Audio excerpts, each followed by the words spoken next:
the first map we're going to be showing you guys today is New York City. Dion, what kind of map is this? New York is a hybrid map, so a brand new hybrid map for Overwatch 2, and there's a fun new payload for players to battle over. The world building team had a great time just creating this Overwatch depiction of New York. There's tons of neat details and fun Easter eggs for the players to find, so I think it should be fun to take a look at this.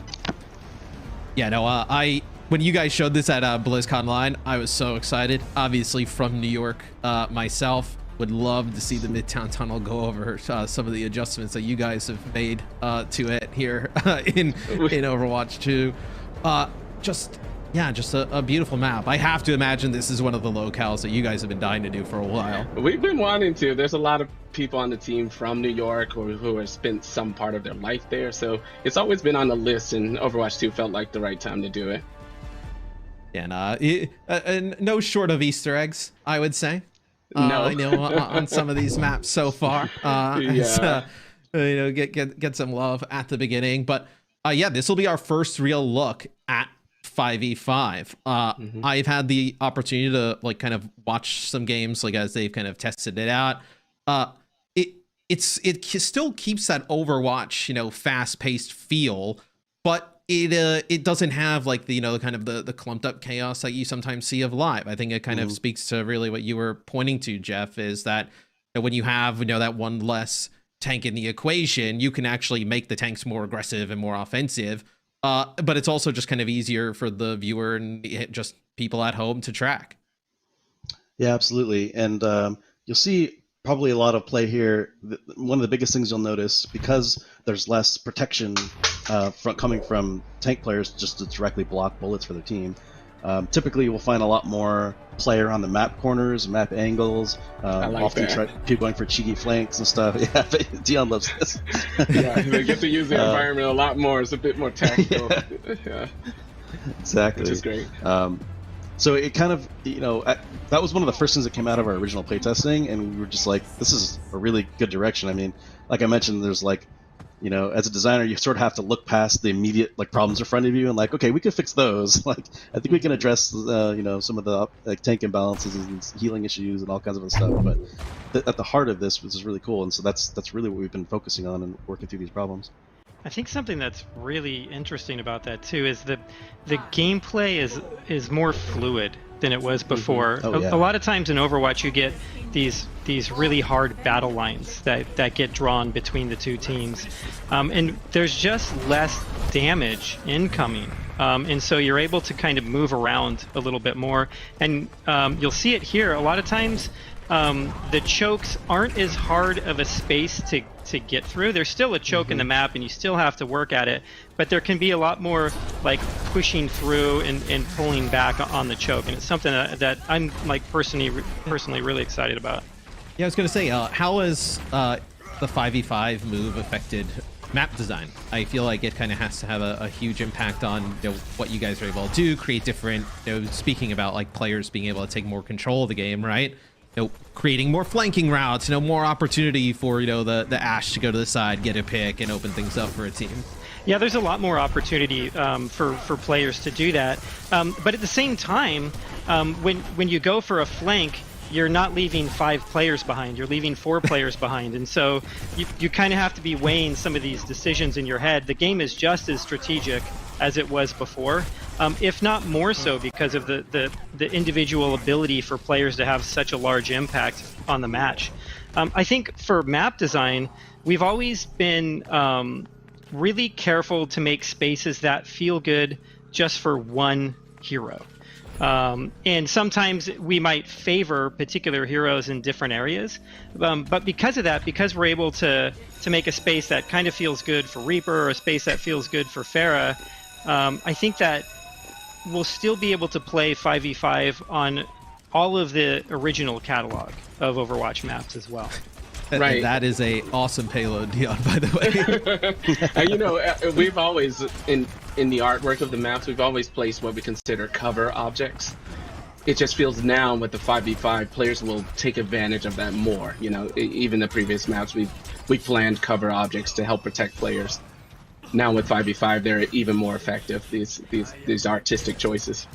It's such a great point too, because we have started placing a little bit more cover in our maps. And if you go back to some of the old maps, like if you look at King's Row, that middle section, that street section of King's Row, there's one piece of cover in that entire section. Yes. It's just corners of buildings is what you're using. Yeah, no, that's a great point. I think you can kind of see it here, even with stuff like that. I know the taxis here in the streets. You have the little kind of windows, the pillar to hide behind in the middle. There's a route through the subway. There's so many different kind of angles you can take. Something we saw at BlizzCon Line was the 2 fire strike, charge, cancel Reinhardt. I noticed something before, Jeff, when we were on with Winston.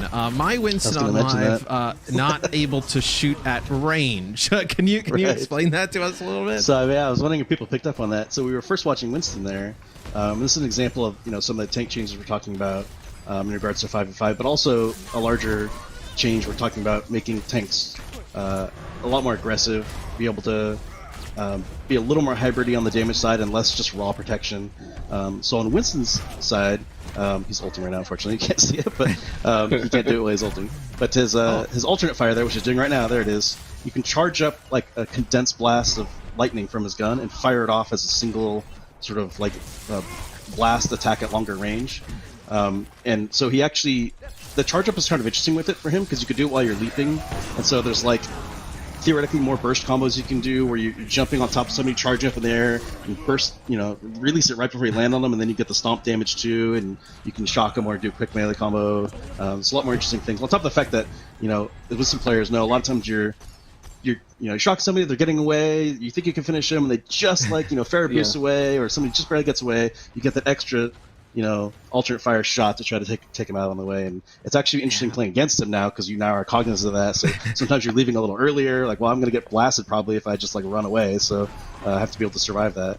Yeah, I think that's one of the decisions all Winston players face. It's like, okay, I've jumped on this player, I've gotten them weak. I can either now get out of my bubble and try to finish them off, or just kind of hope a teammate does. But now giving him, I think it kind of goes back to more like that player, agency that you were talking about, being able to kind of take over the game, being able to finish it off. This the nano boosted Ryan.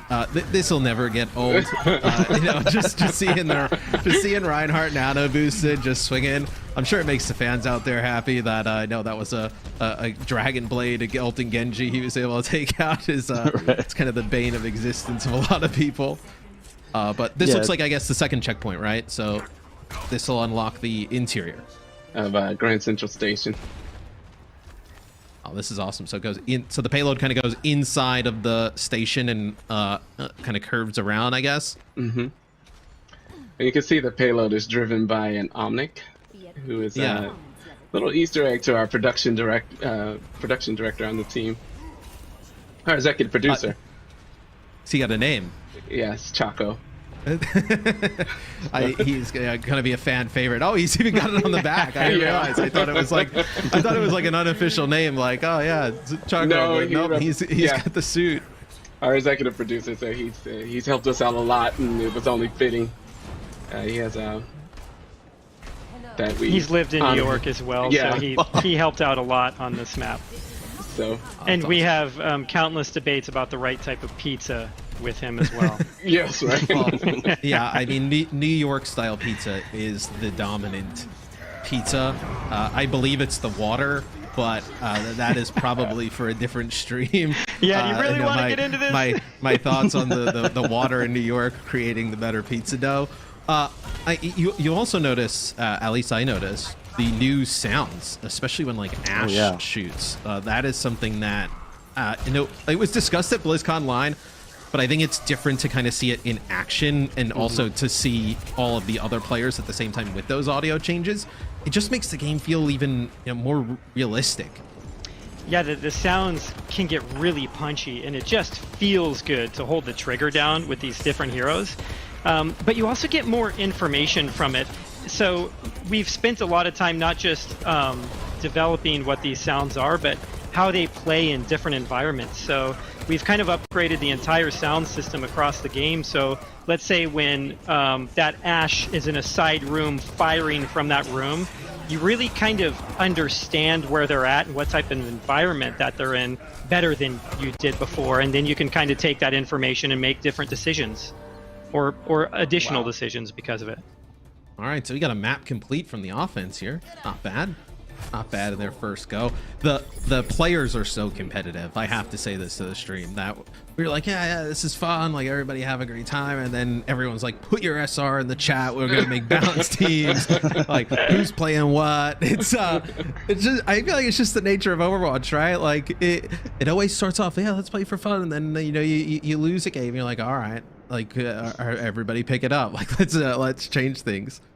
It's like that meme when you're playing, relaxing in your chair, and then you lose, and you lean forward, get a little more, get the game winning posture. It's those nights of ranked where you lose like 2, and you're like, you win 1, and then you're like, all right, play to lose, and then you lose a few more, and then the next thing you know, you wake up, you're like, well, why'd I do that? Like 500 SR down the drain. That's so this will be an opportunity to see, like, Roadhog has a solo tank coming in for the offensive side here.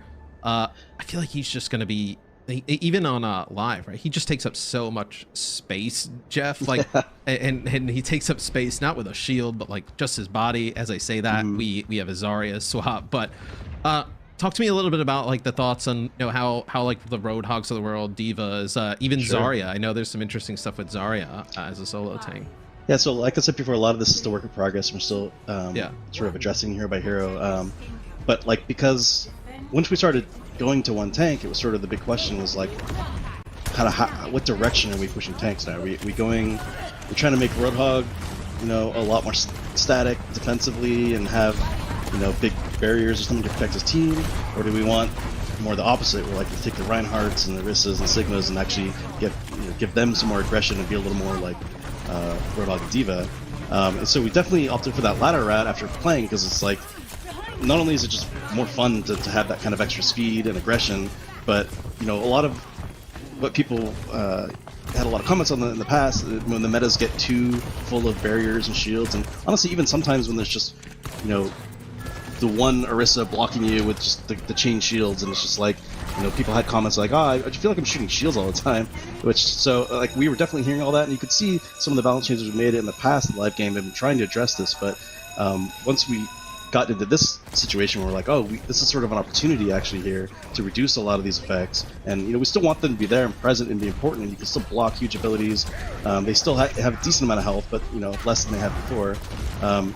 But then in response to that, you can see Reinhardt here. He hit the wall right there. He didn't cancel it, but you can cancel your charge, and you can get two fire strikes. So the canceling charge is one of those like sneaky things that seems like to some people might be kind of a minor change, but it almost like completely changes how he plays a lot of ways. It's actually really fun because you can, it has a really fast recovery when you cancel.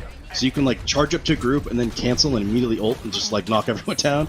So the fact that you can even do that is its own now like sort of mini game that people play where you can kind of bluff with it. If people know you have your ult or think you have your ult, you can just charge right at them, and they're trying not to get stunned. Like, they don't want to fight you necessarily like normally, because they don't want to get earth shattered. So sometimes you can like bluff people and are running for cover and you didn't even have it, or you save it or something. So, and it also just allows him to get in there and be more aggressive without sacrificing his health bar. Yeah, it just sounds like another change, almost like how you kind of mentioned like stuff like that Winston combo, kind of as you're playing and testing and seeing all these different things. Like, yeah, where the Winston combo, you can load up that secondary fire, come to, like, get the jump damage, land on somebody, take them out. Like, now you kind of have like this like little meta game with like Reinhardt play, right? Where now you kind of have like this another layer of canceling the charge, being able to. I remember there was one clip, I think, from BlizzCon Line, and just like a trailer where he charges towards the team, cancels, and then shatters them all. Being able to make plays like that just seems so sick. He's also got the ability to control his charge more, so you can actually turn around corners more. Oh yeah. So the charge, while you can cancel, it's also more aggressive and it's more versatile. I think something else that's really interesting, if you look at if people have noticed what's happening with Zarya, is she has 2 charges to her bubble now. Oh, but they share charges is the trick. It's actually what we playtested in the April Fool's patch. So as people probably noted, like some of those changes were, a lot of them were just silly, kind of fun, like permanently flying Sigma. But there were some changes we threw in there. I was like, let's see how people react to this. I'm curious what people think. Like maybe this is something we could try. And Zarya bubbles is one of those things. So Aaron, it's something we just recently kind of put in, right? Oh yeah. It took me a while to get used to the new changes, but once I really dug in and settled with these changes, I realized it's how I always wanted to play Reinhardt this way, basically. Yeah. The charge in and we were joking about that the other day, where I'm like, yeah, like the canceling the charge just feels so right that but you're so like trained to kind of how it is, like where you're just charging into walls, right? That I was like, I don't have to do this anymore. No. Like I can just go. Like it's such like a great quality of life change. Yeah, something else I think that's really interesting here is this fight's been going on for a while. Neither tank has fallen. And the support have been doing such a good job at keeping the tanks up, because there's only one of them that they have to actually focus on. And the fights feel really, really good being the tank player now. Like the amount of times you get into this situation where it feels hopeless. You're low on health. There's a bunch of the enemy players focusing on you, and you're able to still come out of it. It feels so incredibly good, and you feel really powerful. Yeah, it's I think that has to be something that you guys have kind of gotten in feedback, that from a support point of view, you're able to dump resources into just one tank, and that also probably frees you up to do a little bit of other stuff, right? Where Batiste can do a little bit more damage. Zen, you can kind of orb the tank and then focus on the damage. That probably has to be way easier in supports now. For sure. Yeah, we got a lot of feedback from support players that it's a lot easier to focus, and a lot of times you almost have this like communication between the two support players, and you have like Mercy's like, I'm just going to be on tank duty and just be on tank basically the whole time, and you have like a Lucio or something like that just to spot heal everybody else and speed everybody up. But there's other strats. Like sometimes we've seen people go too big heal, main healers essentially, and try to just focus so hard on their tank that even with like Discord orb on them, it's just hard to kill them. So that's going to be an interesting strat too. So I'm not even sure like what their quote-unquote meta is entirely yet, especially because we're changing things all the time. I guess it's pretty hard for them to settle, but it's been a lot of fun. This Zen UI is new. Oh yeah, it actually looks really cool. This is something obviously that's incredibly new. I think on live, like it's kind of displayed on the right. Yeah, we're generally looking through this. Go ahead. Sorry, Jeff. I was saying we're generally looking at anywhere we can improve hero-specific UI stuff like this, and we felt like this could use a big update and be a lot more readable. Yeah, I think one of the things I'm most excited about with the healer UI is it's not just on Zen, but it's on Mercy also. You see the portrait of the player that you're healing. And so it's just a lot easier to kind of figure out who you've got instead of just using something like a nameplate, and it's not off to the side, right? It's like center screen, so you're able to still kind of focus down the middle. Yeah, and you can see his Discord is down there as well. So you have like Harmony and Discord orbs are kind of both shown on each side of the ult at the bottom of the screen. We have an overtime here. I can imagine the comms are. Everybody's starting to get pretty sweaty now. We get towards the end of the map. So this has really been, I gotta say, for you guys probably, this is probably awesome to see, like the game actually being, it's one thing I think to play, but now to like observe and be able to watch, and obviously the people you guys work with every day, this has to be pretty awesome. Yeah, it definitely is. We've been playing it in this state for a long time too, and it's always so tough to play a game a certain way at work and then go home and it operates in a totally different way, and you're playing with people online, and you can't help but think like, if only you knew like, what I was playing, every day. And so it feels really good to have that out in front of our community so they can kind of see what we've been doing.